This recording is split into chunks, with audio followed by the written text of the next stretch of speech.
একদিন একটি শহরের রাস্তার ধারে বসেছিল এক ভিক্ষুক। সে বেশ অদ্ভুত, কারণ যাকে দেখত তার কাছেই বলত, 200 টাকা দিন। এক ভদ্রলোক পথ দিয়ে যাচ্ছিলেন।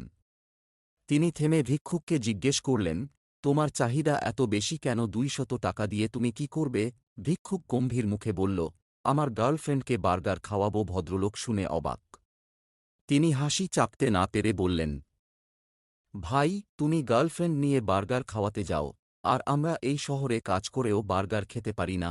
ভিক্ষুক মুচকি হেসে বলল, স্যার, গার্লফ্রেন্ড থাকলে বার্গার খাওয়াতে হয়, আর বার্গার খাওয়ানোর জন্য আমি ভিক্ষা করি।